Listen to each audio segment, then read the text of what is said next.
You've probably felt it before, that little tingle in your toes after sitting too long, a bit of numbness in your feet when you first get out of bed. Maybe your hands feel a little clumsier than they used to, especially in the morning. Most people brush it off. It's just my circulation. I probably slept on it wrong. It'll pass. But if you're living with diabetes, there's a sign your body might be sending you, one that's easy to miss, easy to explain away, and easy to ignore until it isn't. Doctors see it happen all the time, a small symptom dismissed for months, sometimes years, and by the time it finally gets attention, it's already progressed further than anyone expected. Here's the part that catches most people off guard. This isn't rare, it's incredibly common, and there's a good chance you or someone you love has already noticed it without realizing what it actually means. So today we're going to talk about what this sign really is, why it gets missed so often, and what you can do about it starting today while it still matters most. Let's get into it. Let's start with something simple. Your nerves are like tiny electrical wires running from your brain down your spine and all the way out to your fingers and toes. They carry every signal that lets you feel a hot stove, a soft blanket, or the ground beneath your feet. When blood sugar runs high for a long stretch of time, even just a little higher than it should be day after day, it can slowly begin to damage those wires, not all at once, not dramatically, just quietly over months and years. And here's why that matters so much. Nerve damage from diabetes almost always starts in the feet first, not the hands, not the face. The feet, because those nerve pathways are the longest in your body and the longest wires are usually the first to wear down. So if you've noticed your feet feeling a little different lately, a little more numb, a little more tingly, maybe even a little less sensitive to temperature, that's not something to shrug off as just getting older. Think about it this way. Have you ever stepped on something sharp in the yard and barely felt it? Or noticed a bruise on your foot and had no idea how it got there? Many people describe it exactly like that, small moments that seem harmless on their own. The tricky part is this kind of damage doesn't announce itself. There's no dramatic pain, no sudden injury. It creeps in slowly enough that your brain adjusts and you simply stop noticing what you're no longer feeling. That's exactly why so many people miss it, not because they're not paying attention, but because the symptom is designed, in a sense, to hide in plain sight.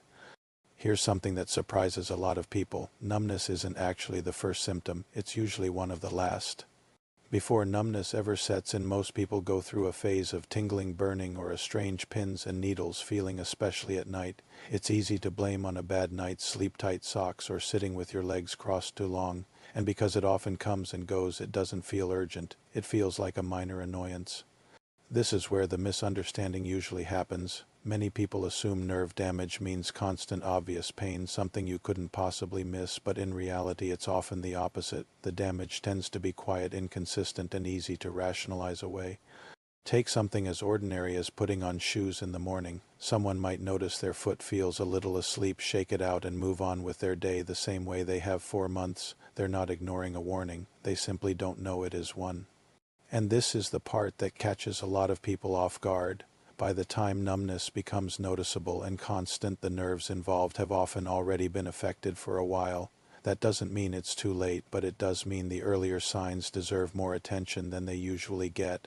There's another detail most people don't realize. This kind of nerve change doesn't just affect feeling, it can quietly affect balance too. Some people find themselves feeling a little less steady on uneven ground or needing to hold the railing on stairs when they never used to. It's subtle, it's gradual, and it's very easy to chalk up to just getting older instead of connecting it back to blood sugar.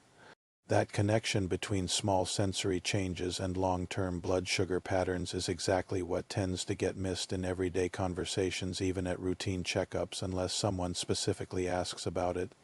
So what actually helps here?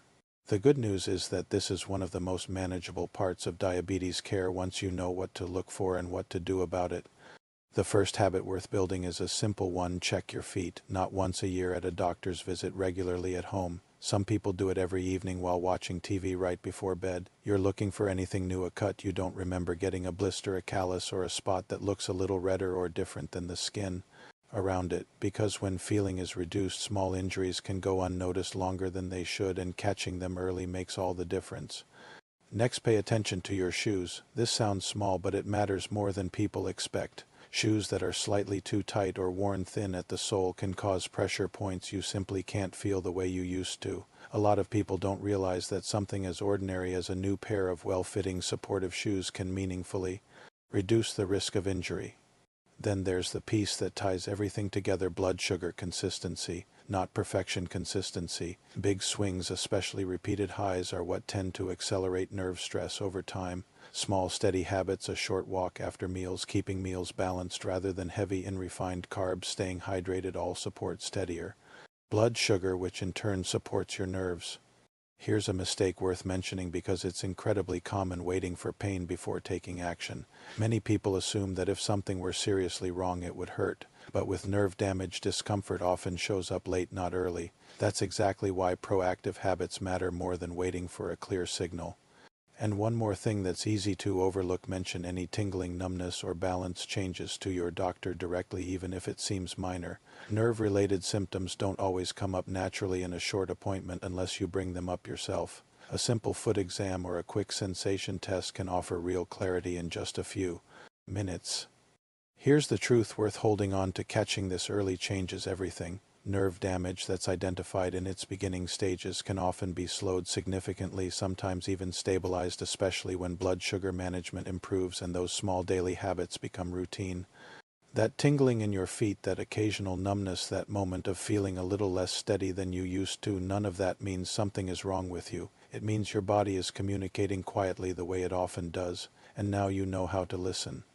The people who do best with this aren't the ones who never experience any symptoms. They are the ones who notice the small signs early, take them seriously without panicking, and build a few simple habits into their everyday life: checking their feet, choosing supportive shoes, keeping blood sugar steady, and speaking up at appointments instead of staying quiet about small changes. So tonight, when you take your shoes off, take 30 seconds. Look at your feet the way you'd look at anything else you care about protecting. Notice what's normal for you so you'll recognize what isn't. Small awareness practice consistently is often the difference between catching something early and discovering it later than you'd like. You know your body better than anyone. Trust what it's telling you and take it seriously starting today.